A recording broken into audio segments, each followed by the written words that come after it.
Hello and a very warm welcome to this session on copyright compliance. I'm Elizabeth Carter, Email Marketing Manager at Charity Digital, and I'm your host for this session, which will show you how to develop a copyright compliance framework for your organization to reduce risks and optimize assets. And our speaker is Naomi Corn, CEO and founder of Naomi Corn Associates, which is the UK's leading experts in copyright data protection and licensing. Since 2003, Naomi has supported the culture, heritage, charity, education and private sectors on rights management and rights exploitation. Naomi has co-authored Information Law, Compliance for Librarians, Information Professionals and Knowledge Managers. And in 2020, Naomi was awarded a prestigious award for her outstanding contribution to knowledge and information management.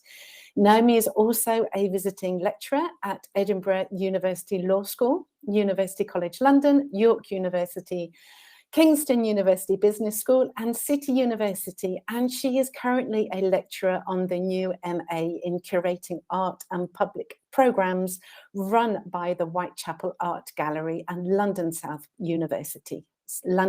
Bank University. And I could say so much more about what Naomi has done and what she's doing, but suffice to say that it's an absolute pleasure to have such an expert as Naomi here, giving this session for us today. If you have any questions for Naomi throughout her presentation, post these in the Q&A box on the right-hand side of your screen, and Naomi will go through these at the end. And there'll also be a general chat going on too, which Naomi will use to for some questions to you. Without further ado, I'm going to hand over to you, Naomi. Thank you so much. Oh, that's really kind. Thank you very much indeed, Liz. And I really appreciate the kind words and the introduction. So a very warm welcome to all of you joining us today. I have great pleasure in unpicking what is often a challenging issue for our sector, looking at copyright through the lens of the development of a management framework. I wanted to start my session by saying I'm going to take you on a copyright journey this afternoon. And I think that even within the short time that we have together, which is about 40 minutes of me presenting and then 10 minutes Q&A, it really will be a journey where I'll be looking at how far copyright is an issue for our sector, for the heritage sector. I'll be examining the role of our compliance framework that's been developed by Naomi Corn Associates, and giving you some time and space to think about how that might work for you in the context in which you're in. And then we'll finish off with, as I said, hopefully a lively Q&A session. Could I have the next slide, please? Okay, that's me. And the next slide again. And the next slide. Okay, so this is a synopsis of our topics together. Could we have the next slide? Okay, so I wanted to give you a chance to just say who you are. So just a kind of a minute or so if you want to add to the general chat box a few words about who you are and perhaps your interest in joining this session this afternoon. Thank you.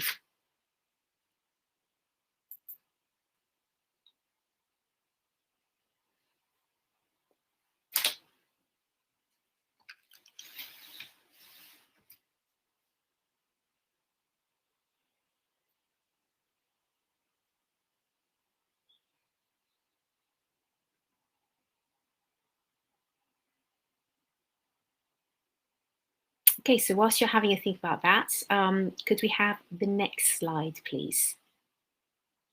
So I'll just maybe give you a bit more information about who we are and what we do. I can see some familiar faces. Hello, lovely to see you. I run a business, a company called Naomi Corn Associates, and it's a growing business which looks at copyright and data protection and within the sphere of particularly cultural heritage organisations. We are going to be celebrating our 20th year anniversary next year, so please do watch this space regarding some of the activities that we've got planned. I can see that there are a number of you from a whole range of organisations, which is absolutely brilliant. When it went quiet, I was worried that there was no one there, but I can see that you're all here, which is absolutely splendid. So keep a lookout for us.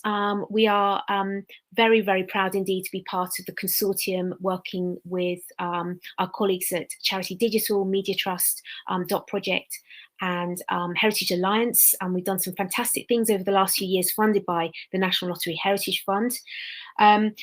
Certainly, if you want to meet up in person, Naomi Conn Associates, so myself and my colleague Jenny are going to be at the Museums Association conference in Edinburgh. We have a stand, we are stand 22, and there'll be lots of freebies there, lots of opportunity to catch up with us. And we're also going to be running a raffle for 4 free copies of a book that I wrote with Gordon McKenna from Collections Trust. It's called A Practical Guide to Copyright. We've just updated it. The 2022 version will be available, and we'll have 4 free copies to give out from our stand. So do come over and say hello to us. Okay, superb. Thank you so much, everyone, for adding who you are to the chat box. And as I said, some familiar names on there and some new names as well. So lovely to meet you all. Great. Could we have the next slide, please? So a little reminder, this is not a Copyright Essentials session. It's really just to remind you about what we're talking about. Copyright is embedded within the UK's legislative framework within the Copyright Designs and Patents Act of 1988 as amended and revised. It protects original creative works, of which there are 8 categories of works ranging from artworks, text-based works, broadcast, films, sound recordings.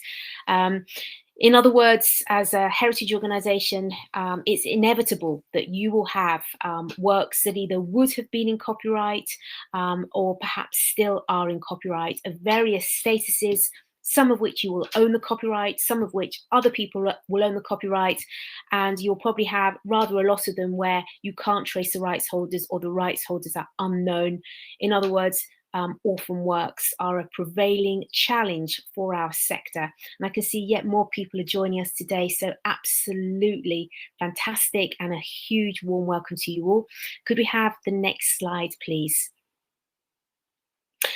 Another inevitability is that within items in your collections or perhaps items that you wish to use to support your heritage activities, there will be layers of copyright and associated complexity. So you're going to have complexity associated with perhaps primary copyright. There'll be maybe images or text that you wish to use that third-party rights may own.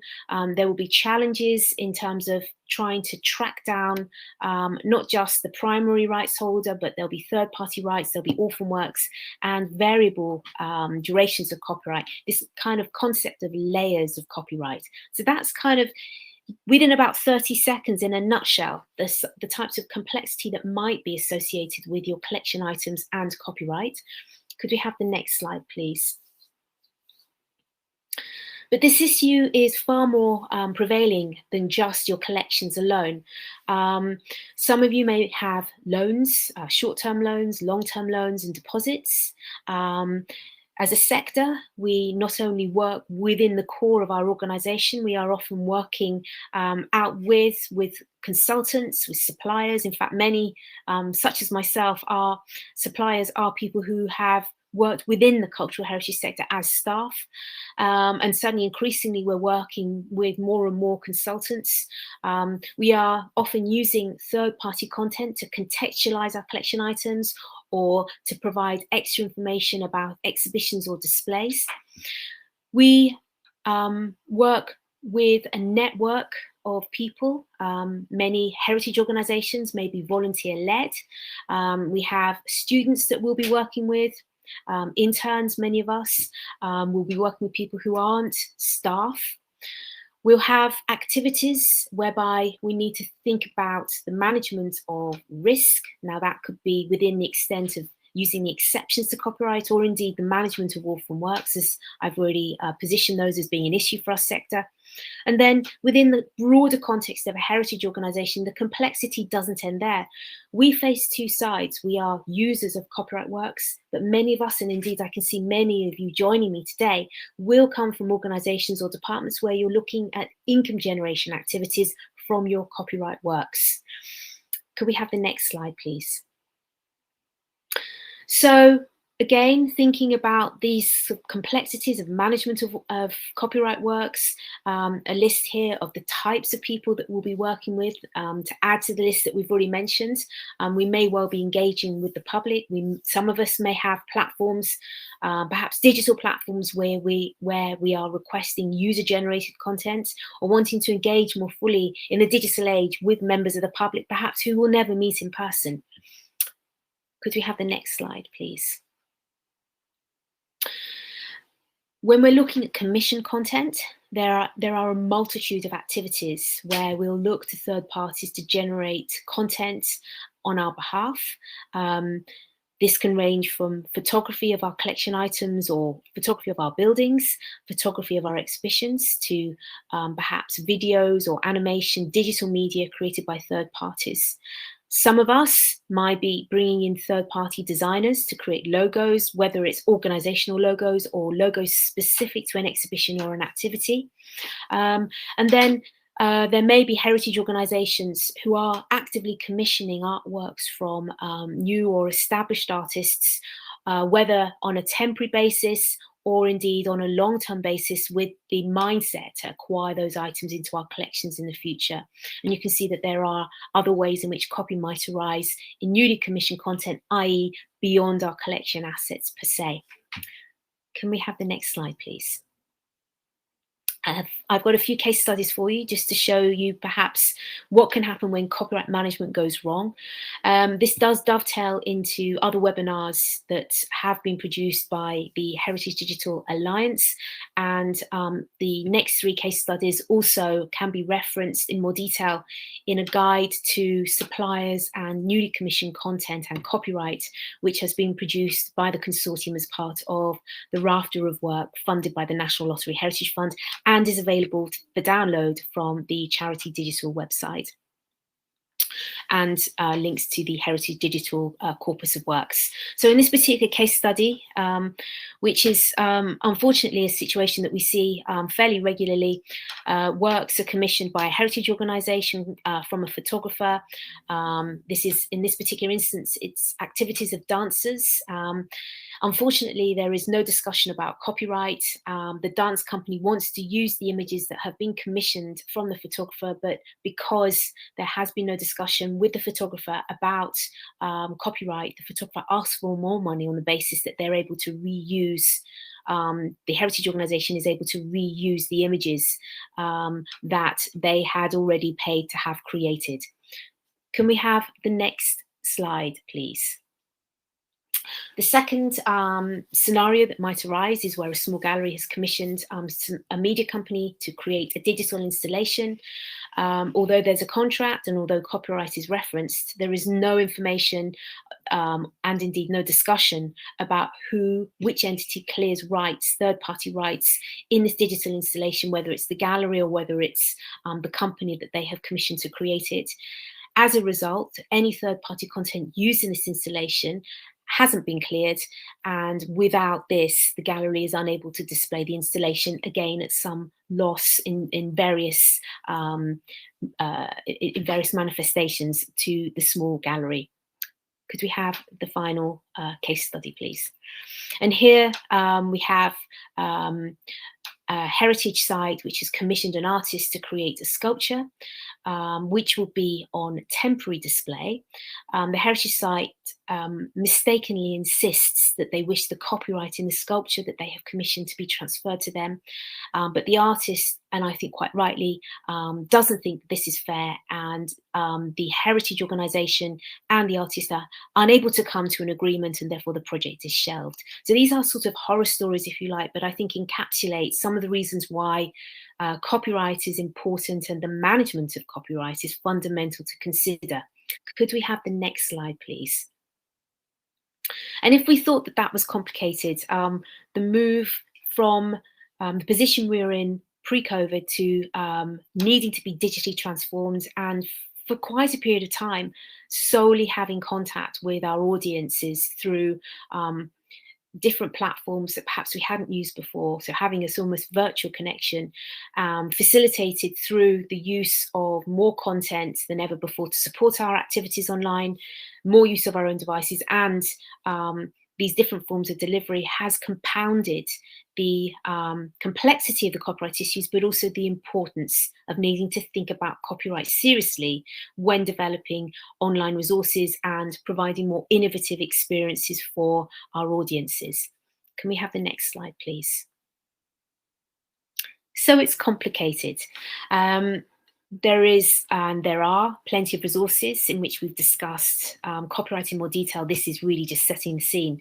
But what I wanted to do in this first part of our webinar together was to illustrate very clearly that there are a lot of copyright activities that will take place across your organizations. I think the word is multiplicity of activities, multiplicity of those that you're engaging with, multiplicity of types of content, of layers of rights, and also ways in which we as organizations manage the copyright. So when we don't own the copyright and the copyright is owned by third parties, normally there are three different ways that we are likely to manage the copyright. One is licenses or permissions, and there'll be different types of licenses. Organizational licenses, some of you will have. There'll be one-off licenses. Some of you may be using content that's licensed under an open license, like a Creative Commons license. Some of us, and hopefully increasingly more of us, will be using the exceptions to copyright to use heritage content that's still in copyright for a variety of our activities. Again, there is a guide to copyright exceptions that we have created as part of the Heritage Digital stream of work, so please do have a look at that subsequently. And then finally, there is the role of risk management, which can underpin the use of the copyright exceptions, but also very much provides us with, I think, an opportunity to think very carefully about how we provide access to orphan works. Could we have the next slide, please? So this is the first of two questions I'm going to be asking you today. And it's really for you, if you want to have a quick sort of brainstorm, add to the general chat box, why do you think copyright matters to the heritage sector? I've given you clues in the webinar so far, but I'd like to give you a minute or two just to think about why do you think copyright matters? And if you could add to the chat box now, that would be super. Thank you.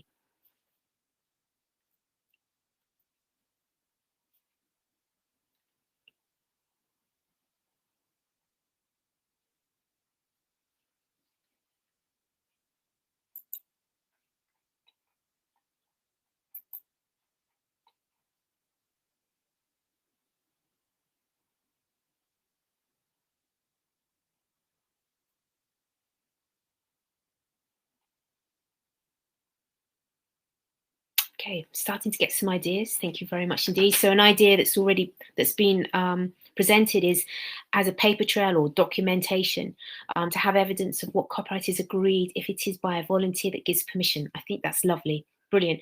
And that links very nicely to some of the points that we've discussed already about suppliers and copyright. Further comment about avoiding litigation, reputational damage, legal requirements, protective of rights of those that we work with. A comment here, general comment, which is that creators should have control of their works, and this is the very intention of copyright, so thank you very much for that. And also I'm picking up on here, which is the economic justification for copyright, which is about remuneration. Points here about what happens if things go wrong for heritage organisations. So I think there's a sort of lots of different thoughts coming through. I think also implicit within, I think, many of the comments is the ethical dimension, which is it's the right thing to do, which is respect that someone's created something, treat other people's works in the way that we would wish to treat them. I think also underlying some of the points coming through in the chat box is the underlying role of heritage organisations, not just as consumers of people's work, but actually as working as in this sort of symbiotic environment whereby heritage organisations exist because of creators, and that we're there actually to support each other. To give credit to the creator as well. So some lovely ideas. Thank you. I'm going to, if we have the next slide, please. So picking up on many of the points that have been raised already, it's a legal compliance issue. It's an operational issue that we need to understand the resources and requirements associated with management of rights at an organizational level, how much it costs regarding people's time and license fees, that it's a risk management issue and therefore a governance concern, needing to make sure that an organization has bought into the strategic component associated with making a decision about how much risk is appropriate. That there are, I think, sort of broad, almost philosophical positions that a museum, a heritage organization may have regarding, on the one hand, facilitating public and open access to its resources, but on the other, the balance between that and how far it controls access and income generation opportunities, which I would say are a strategic issue. And then I think that there's also kind of broader issues regarding asset exploitation and how we can use that to support ourselves. The references to resources that I've given in this webinar can be found on the Heritage Digital website in the resources pages. You can download all the resources associated with copyright, data protection, and also other resources that the consortium has produced. So those are freely available. They are also all available under a Creative Commons Attribution license. Okay, so we spent the first half an hour setting the scene. The next 10 minutes is really looking at, well, how do we manage it? Okay, we've acknowledged that there are a number of complexities and also there are a number of fundamental reasons. And thank you all very much for your contributions as to why it's important that we do the right thing. Can we have the next slide, please? And this is where our tried and tested legal compliance framework can be presented to you. So over the last 20 years, we've worked with a multitude of heritage, cultural organizations, arts organizations, education establishments, libraries, and some corporate organizations as well, to help them understand the importance of managing their copyright, but also to create for them frameworks where they can manage those rights. And time after time, we come back to the system of understanding copyright within a compliance framework, which we are presenting to you. I have pleasure in presenting to you today. This shows the importance of different aspects of process, policies, senior management buy-in. It's a top-down, bottom-up model, which recognizes that each component has an importance, but the success of copyright management in an organization requires the parts of the compliance framework to work together to create a holistic framework. It recognizes that senior management team need to buy into the importance of copyright, need to support it, need to take on board the nature of copyright as a strategic issue, but also as an operational concern. They need to support it with resource and building copyright into forward plans, job descriptions, into project plans. That an organization, in order to manage copyright effectively, needs to have appropriate policies in place. And this idea of sort of cross-referencing policies. So your copyright policy, or if you want to take a sort of broader vision, your IP policy would cross-reference data protection policies, record management policies, HR policies, etc. These are supported by processes so that staff, employees, staff and contractors and volunteers, trustees, members of the public know what they should be doing. And then underpinning your procedures are your tools. That could be your templates, your rights clearance forms, that the appropriate systems are in place to record and document copyright. And then finally, this is supported by a high level of training and awareness, so that whether it's staff or students or volunteers, your trustees understand the importance of copyright, understand the importance of resourcing activities that might include copyright works appropriately, ranging from one-off projects to perhaps mass digitization projects, understand how to deal with things if they go wrong, making sure they understand perhaps the role of a notice and takedown policy and procedures. So there are sort of important aspects to this framework that would ensure a compliant organization. Could we have the next slide, please? So taking one component, this is an opportunity for you to start perhaps looking at copyright holistically across your organization and building an appropriate framework for you to manage the complexity of rights issues, sort of, I think, a sample of which we have already looked at today. So my next question for you, you could add this to the chat box, is to take the sort of base of the compliance framework, or the base of the pyramid, and to start thinking about what awareness raising activities might work across your organization. So copyright awareness raising activities which might work across your organization. So again, I'll give you a minute or so to add to the general chat. And then we can take it from there. Thank you.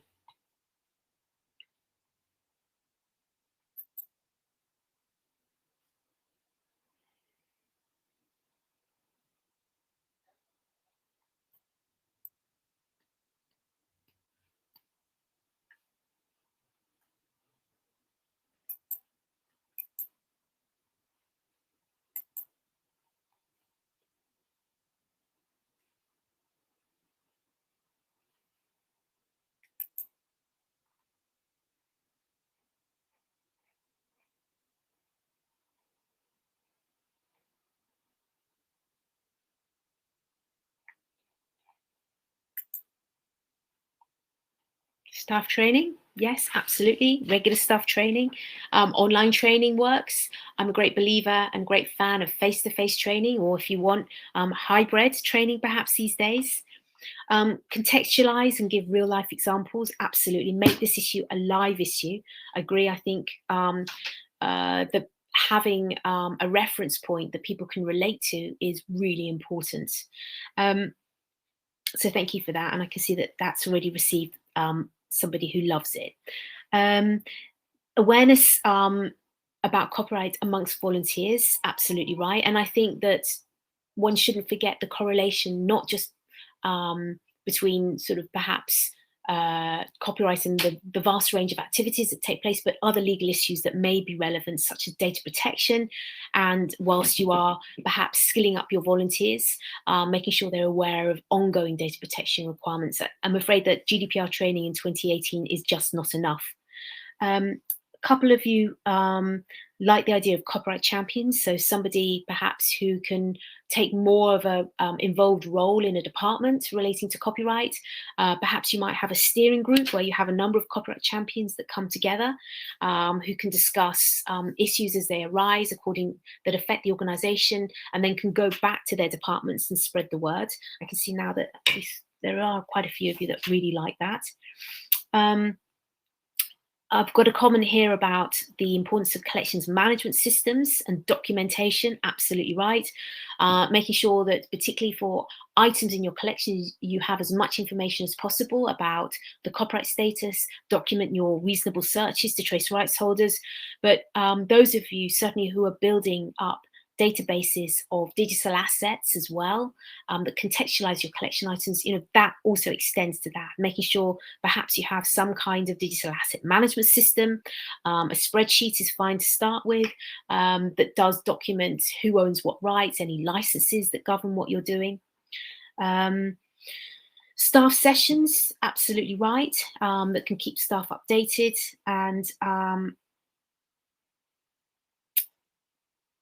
And we have also comments about next steps following maybe things that perhaps haven't worked out as well, lessons learned, shall we say. Some great ideas there.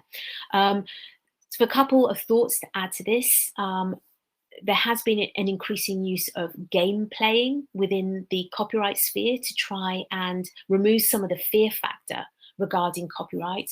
I've used the idea of quizzes a lot to support staff in breaking down some of the myths. I certainly think that the idea of case studies running all the way through any kind of copyright raising activities is absolutely fundamental. Excellent, thank you. Could we have the next slide, please? So your homework, if you like. There is only so much that one can do in 40 minutes other than setting the scene and giving you the framework upon which you can develop your aptitude in copyright management across your organization. But what I can leave you with is a schema of perhaps what to do next in your own time, which is to take the copyright compliance framework and think about your own organization, the context of your organization, and perhaps look at all these different sections and map out what you as an organization can do next. It's quite overwhelming to think about doing everything all at once. That's impossible. Taking my garden as an analogy, when we have a garden that has required enormous amounts of work to be done, nothing has been done to it. But actually, by mapping out very carefully different steps and different things that I can do to achieve perhaps a garden that might be flourishing in the spring is perhaps the way to think about how you should handle copyright and the short, medium and long-term activities that might support you in moving forward. Please bear in mind too, there may be some quick wins that can help you. For example, I've mentioned this already, but a notice and takedown policy and procedures, i.e. having a statement that if there is a problem, how a rights holder can contact you so that you can respond quickly and you have an internal process that you can follow to make things better, in my mind, can go a very long way. Could we have the next slide, please? An aide-memoire, other rights not to forget. Okay, next slide, please. Some top tips. So please think about copyright as early as possible. If you are embarking upon an activity, think about what rights you need before you start along the pathway of that activity. It might be that copyright and rights clearance are too expensive or too complicated for your project, and you will need to rethink or seek more resource to make it happen. If you can build copyright into your procurement processes, i.e. dealing with consultants, that would be really important so you don't hemorrhage your rights. And similarly, keep awareness high amongst your staff, your volunteers and your suppliers by having conversations with them. Any permissions or contracts should be in writing. We've spoken about keeping awareness high and also other correlator issues. And some of you have mentioned this in the general chat about cover crediting, use of logos, etc. Could we have the next slide, please?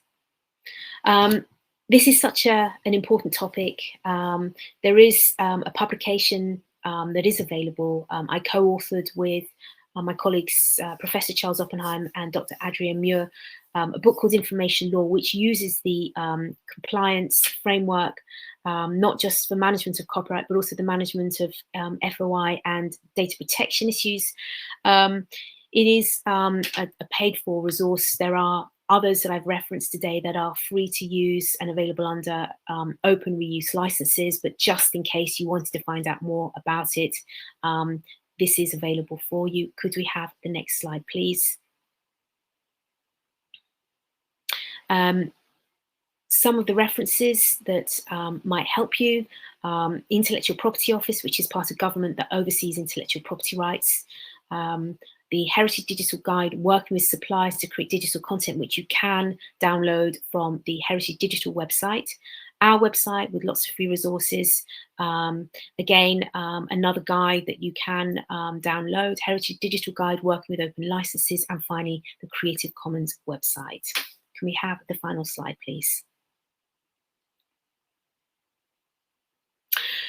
Brilliant. Okay, so I hope that that has given you some food for thought, provided you with an understanding of how you can manage your rights and some considerations to take forward. I'm very happy now to take some general questions and answers, and I'm delighted to pass over to Liz, who's going to be facilitating this session on my behalf. Thank you. Naomi, that was absolutely brilliant. Thank you. We are just waiting for questions to come in. If you can pop your question in the Q&A. I don't know whether you can see any there, Naomi. I think there's one that's popped in actually. There's the one that's just popped in. I can't actually. I'm happy to take that one. I can and just say hi, Tina. When commissioning artist works for a fee, do you consider the default position should be to ask for and acquire the IP? I think actually the answer here is it depends on what you want to do with the work. So if you are commissioning artworks and your intention is to acquire the work into your collection, then I would certainly say that asking in the first instance for a transfer of copyright would be the best possible solution. Please bear in mind, and thank you very much indeed for your virtual applauses. That means a lot to me. It is worth considering too that you may well be working with artists who themselves wish to use the work. And I think that what you can do in this instance is, whilst asking for them to transfer the copyright to you as part of the commissioning agreement, you could offer them a limited license back for them to be able to reproduce an image of the work on their websites or for their non-commercial purposes. And I think that's quite an important and fair position, because it recognises that the artist will wish to highlight and flag this work as part of their portfolio, and it's important for their career. I think, on the other hand, if you are commissioning an artwork and you have no intention of acquiring it into your collection at the end, then a license for a limited period of time would probably be the fairest position to take. Now, of course, there may be situations whereby you may not know, and so it might be that you have potentially a transfer of copyright for the duration of an exhibition, and then reconsider the position later on. But what I think is problematic is asking for a transfer of copyright when you have either no intention of acquiring the work into your collection, or the status changes and you decide at some later point not to retain the work. If you were to retain the copyright and the artist doesn't have the rights to reproduce the work whilst legally that's viable, I question ethically whether that's a position that we should be maintaining.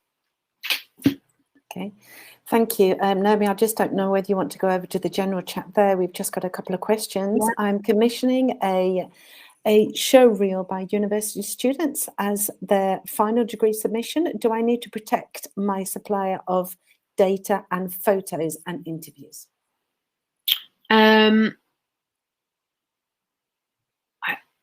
just I think that I'm just sort of unpicking that one a little bit. So there will be a number of layers of rights in this. I'm commissioning a show reel. So if the show reel is made by students at their final, do I need to protect my supply data? I'm not quite sure if I understand the question entirely, if that's okay, but I hope that my answer is helpful. If you're commissioning the show reel to be made by university students, their final degree submissions, it depends on what they're making and who they're making it of. If you're bringing a third party to create the show reel of your university students, then you would need you'd absolutely need a contract with them that would clearly stipulate the IP. If university students are appearing in the show reel, then you would need to make sure that you seek their consent, and that would need for the inclusion of their work and also potentially to do with any data privacy issues. So you've got a number of layers of, I think, entwining copyright and data protection issues that you'll need to unpick. I think the basic premise is that make sure that whatever touch point you have with anyone's content and or their data, that there is some device in place in order to make sure that the legal issues are dealt with appropriately. I've got a question here.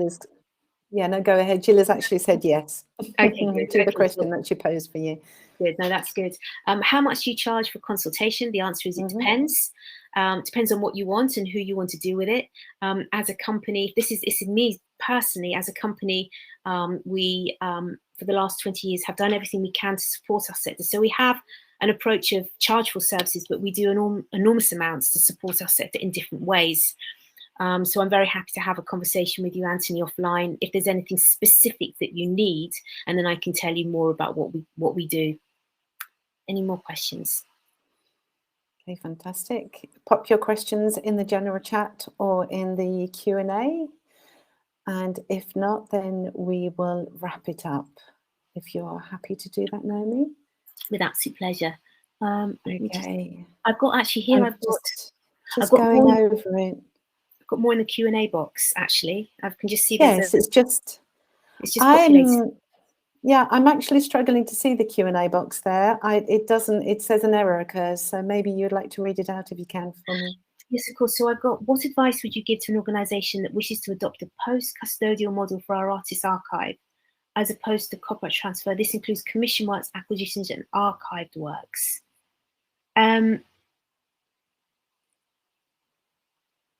So post-custodial means that you no longer own the items, if that's right. So I think that might be, depending upon who you're dealing with, whether you're dealing with living artists to have a conversation with them, are you dealing with the artists' families to have a conversation with them? So if you're no longer owning the physical items, I think that there might be a conversation that you need to have with them. So any advice to small organisations with limited funds who want to support recommendations of resources and forums? So the Heritage Digital site that I've referenced today has a growing amount of resources that can support organisations with their copyright and their data protection. There is also information on the Intellectual Property Office website, which I've referenced. There's also information on a very good website called copyrightuser.org. And copyrightuser.org contains lots of useful information about using the exceptions to copyright. Do jump on our resources pages as well, where we've made all our resources available for free under a free reuse license. Question here, if someone copies one of our items to resell without our consent, how do we deal with that, please? So the question is whether you own the copyright in the item or not. That may be something you can follow up with in terms of copyright infringement, dealing with it as a copyright infringement, or indeed if there's a third party perhaps that you can liaise with or alert them to that. The answer is, and it depends on exactly what it is and what's being done with it, and that will determine the course of action that you have. Is there a difference in consideration depending upon if you're acquiring the rights to IP or acquiring a license?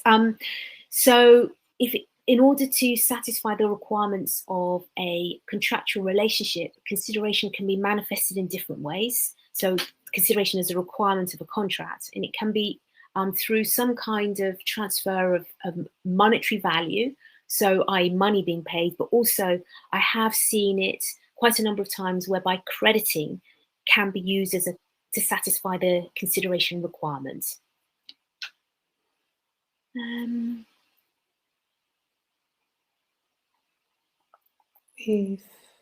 Okay.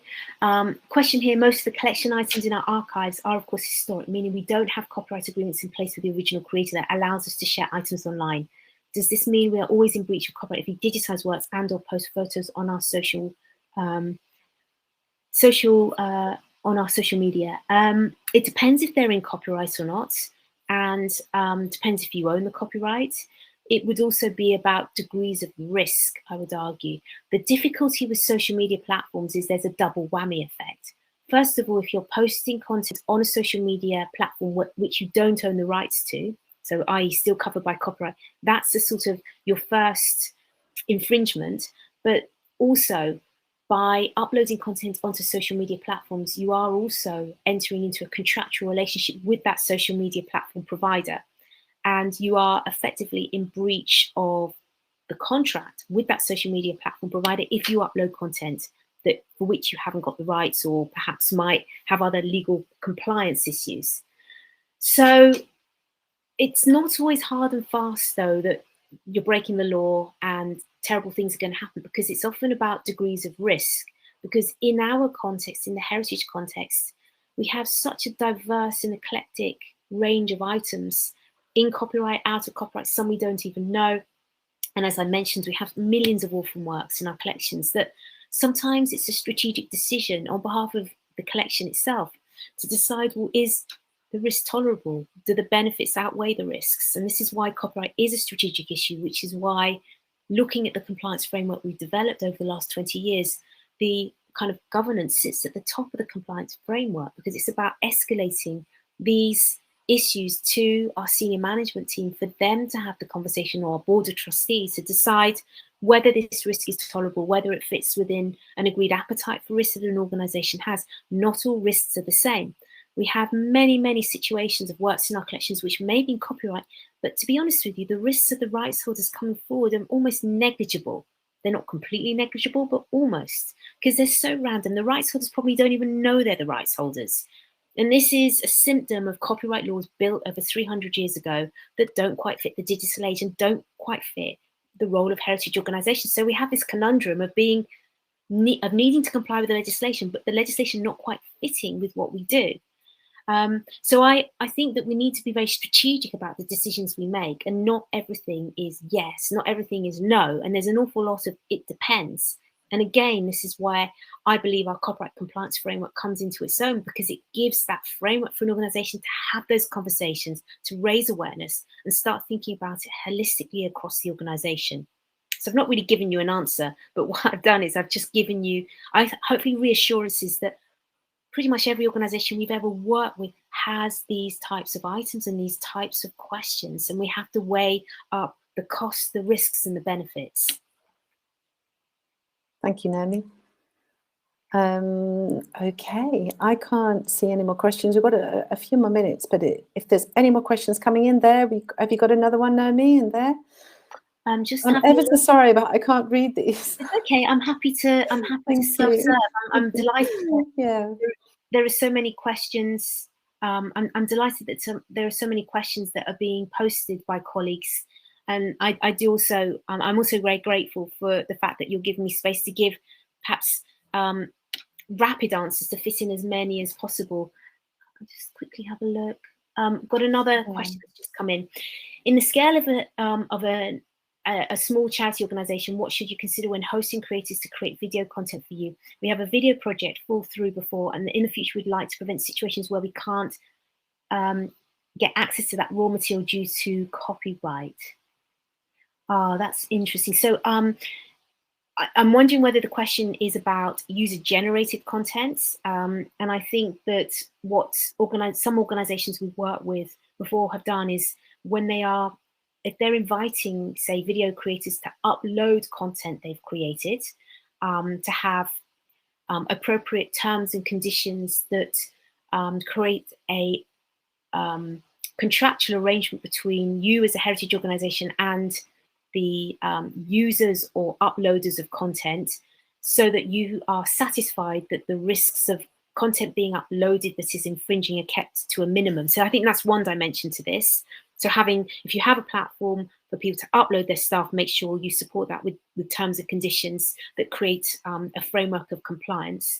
If this is about commissioning third parties to create content for you, then absolutely make sure you have a contract in place that stipulates the terms and conditions related to copyright and other obligations associated with the commissioning of that content. So as a sector, I think certainly I've seen in the last 20 years that we've moved away from sort of handshakes and sort of the lack of written documentation into something that's much more formal, and that's a good thing. But what we need to do is get even better and understand, again, that any touch point with copyright works, there is an agreement in place, that we document those agreements in association with the work itself, so that we end up with a corpus of material that has more rights associated with it that we can reuse, and we have the associated documentation that backs that up, that we can go and have a look at if there's any doubt, that can also provide the evidence for our reuse of that information. That's a really good question, anonymous user, so thank you. It is a really good question. Okay, we're going to wrap it up, Naomi. Thank you so much. It was an amazing, informative session. Thank you, everybody, for attending. Don't forget to rate the session by using the star system below the screen. And if you'd like to look back over any of the content of the session, it will be available on demand viewing on this platform within 24 hours, and you'll be able to find it within the sessions tab. The next session will be starting at 4:10, so we haven't got long, and it will be on optimizing your technology spend. Thank you again, Naomi. Absolutely fantastic. Thank you. Thank you for tuning in, everyone, and it's goodbye for now. Thanks, everyone. Lovely to see you all. Thank you very much. And thank you, Liz, as well, for Thank you. facilitating. It's really been nice to work with you. Thank you.